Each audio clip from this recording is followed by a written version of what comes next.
When it comes to buying a home, it can feel a bit intimidating to know how much you need to save and where to find that information.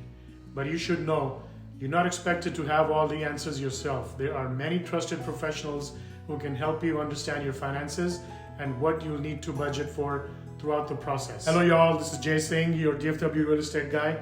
Please don't forget to subscribe to my channel for future real estate related content. I'm going to explain what you need to budget for buying a home today. To get you started, here are a few things you should plan for along the way. Number one is down payment. As you set your savings goal for your purchase, your down payment is likely already top of your mind. And like many other people, you may believe that you need 20% of the home's purchase price for that down payment. But that's not always the case. The good news is you may be able to put as little as 3.5% down in some situations. To understand your options, partner with a trusted professional who can go over the various loan types, down payment assistance programs, and what each one requires. Number two is earnest money deposit. Another item you may want to plan for is an earnest money deposit. It's common in today's highly competitive market because it can help your offer stand out in a bidding war. So what is it? It's money you pay as a show of good faith when you make an offer on a house. This deposit works like a credit. You're using some of the money you already saved up for your purchase to show the seller you are committed and serious about their house. It's not an added expense, it's just paying some of that upfront. This deposit made from the buyer to the seller when submitting an offer is typically held in an escrow account by a title company and is intended to show the seller you are serious about purchasing their home. Upon closing, the money will generally be applied to your down payment or the closing cost.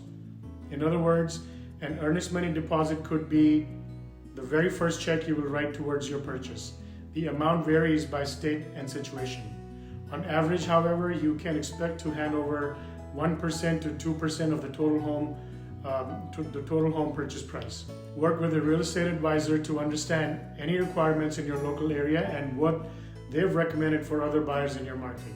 They'll help you determine if it's something that could be a useful option for you. Number three is closing costs. The next thing to plan for is your closing costs.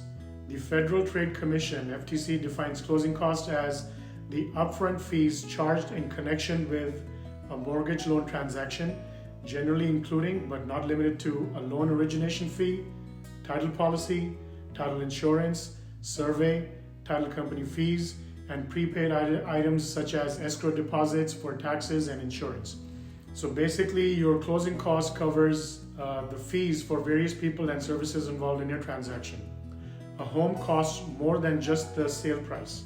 For example, closing costs, which make up about 2 to 5% of the home purchase price, are a major added expense. Lenders provide a closing disclosure at least 3 business days prior to closing on a mortgage.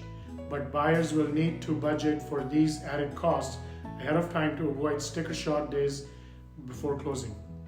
The key takeaway is savvy buyers plan ahead for these expenses so they can come into the process prepared. So bottom line, knowing what you budget for in the home buying process is essential.